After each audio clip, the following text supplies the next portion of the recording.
So for step 22, attaching the RC equipment, you can see that we're going to need to put our speed controller onto this back plate that's there. And of course, they're showing you the on-off switch, which we can't put there because that's designed for the Tamiya speed controller. So we're going to have to figure that one out. And if you go farther, obviously we got to connect our motor, and then the receiver sits on this plate, which is this one here. And then there's this battery stopper pin, which is actually made of metal, which is kind of cool. So that's what we're going to need to do there, and the antenna is going to go up through this hole right here.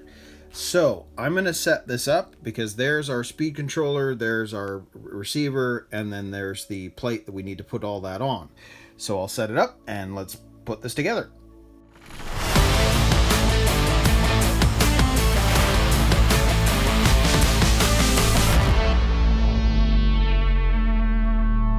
So first off, you can see that we're going to put the speed controller onto the car, and the way this works is you can see that this plate right here, this needs to sit like that on the back side of that, and then there's going to be a cover. Now I was looking to try and see with the hobby wing, is it better to do it that way, you know, trying to figure this out.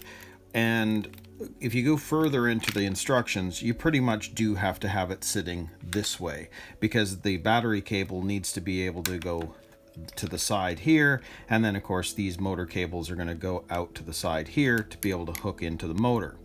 Now when it comes to the switch for the on-off, you can see that if we had the plate there, this isn't long enough. It needs to go farther up. But I'm going to probably leave this loose for now, and I may figure out another way of putting it on afterwards, because I need to see how everything else is going to fit in here with the driver figure, the receiver, the box, etc., etc. So let's just get this speed controller down. Now I've already put the tape on because the 1060 speed controller comes with tape. You don't need to use the Tamiya tape that they talk about. So we're going to put this on. So I'm going to basically level this out. Make sure that it is sitting correctly on the back side of here, which it looks like that is probably about right. And I'll push it down.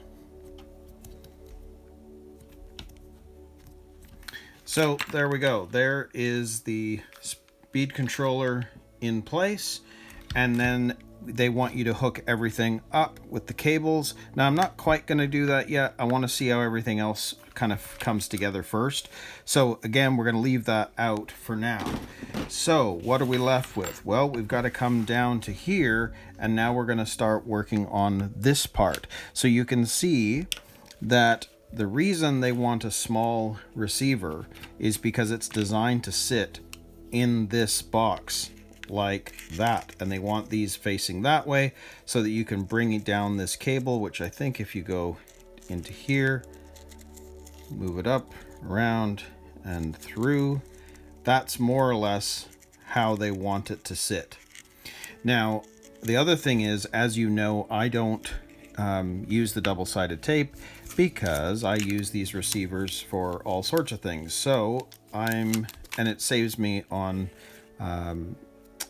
buying multiple radios. So I'm just going to kind of fix that there, and we're going to see how this is going to go. I want this fairly even in the middle, so let's do that. Push that down, and there we go. There is my receiver nicely attached to the base. So what do we have to do? Knowing all that, you can see that it fits onto there, and then there's a pin on this side.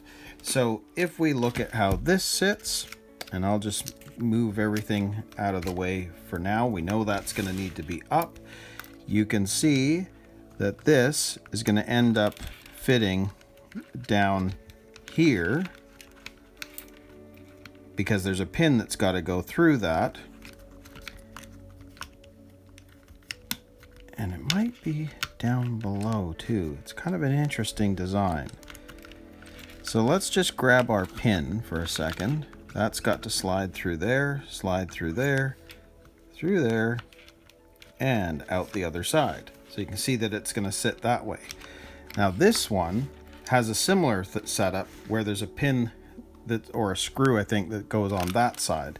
But they're not showing you that at this point, which is interesting. That's in the next step. So obviously we need to put the wire cable into here, and we need to attach the motor wires. So let's just take a look at this. So if we did this, the motor cable, blue, yellow, orange, blue, yellow, orange. Well, I'm going to have to figure out which one was positive, which one is negative before I actually attach those. And with this, I'm definitely going to wait on attaching this for now, just because I'm not entirely sure how I want to do this yet. But I'll just take a look and I'll come back. So I took this off again because there was one thing I forgot to show you, which was the sponge tape, which you actually put on the back side of this piece, because when this goes down, it sits on top of the motor. So it's going to offer a bit of cushioning and help keep the battery in place as well.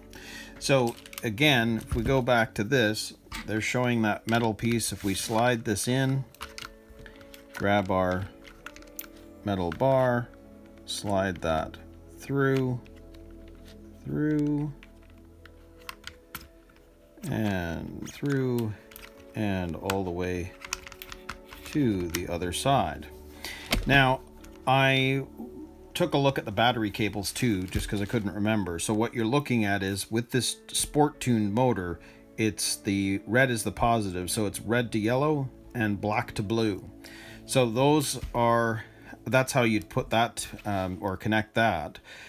But for this, I'm not going to connect this yet because, like I said, I use this for other things, and I know I'm going to be doing something with it on another vehicle, so I'm not going to plug it in just yet. So ultimately, that is what the finished sort of look of this is by the end of step 22. So 22 is finished. So what are we going to do? We're going to move on to step 23 and secure the battery cover. So for step 23, securing the battery cover, well, here's where we're going to add that pin, but we're also going to grab the 2 screws, and if you remember, on the back side of both sides of the roll cage, we put some rubber cement in when we were putting those pins in. So this is where we're going to be screwing these through to that plastic and through those pieces that we put into the roll cage. So there's the 2 screws that we need and the snap pin. So I'll set this up and we'll put this together. So I think first off, let's get these screws into place so that we can get this deck in position. So if we grab our screwdriver, the screw, we pull this up so that it matches, and let's find that hole. There we go. Gonna get my finger down there, I think. So I can put pressure on the back side of this. Let's see what we can do here.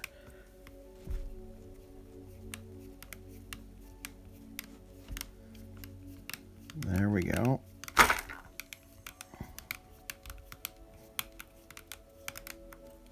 Now, that one, I haven't done it all the way yet, but let's just get the other side in now. Make sure that that is going in properly.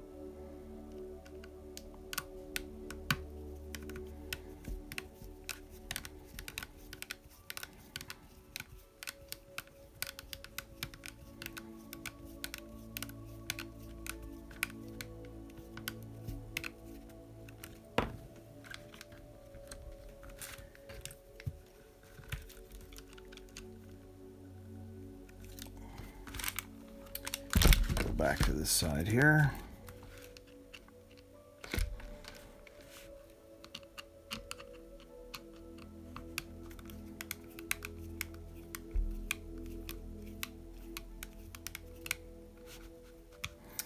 Okay, now obviously what you see here is that when you pull that pin out, this now is attached on the back end, but it now moves up so that we can slide a battery pack inside there. So if we grab this, slide this back through, put it through to the end, and we grab this snap pin. We're going to slide it into the hole there, and now that is in place. And you can see that the battery pack will fit underneath. So that is essentially it. Now you can see here they're showing you the antenna pipe running the cable through. Well, I'm not using it. I don't like using the antennas anyway, but you know, on modern day receivers, they're pretty short. So if you think of how much is going to stick through the roof, I'm going to leave this loose. I prefer that so that you don't have it. Makes the car look a lot more realistic if there's an antenna sticking out the top. So that is it. That means that step 23 is done. A fairly short step. So we are going to move on to step 24, where we have to work on the driver figure. And you have to do this now because it attaches to this receiver cover, which then sits on top of all of this before we can finish building the rest of the car. So very cool design. So I'm going to actually paint this up and then we'll start putting everything together.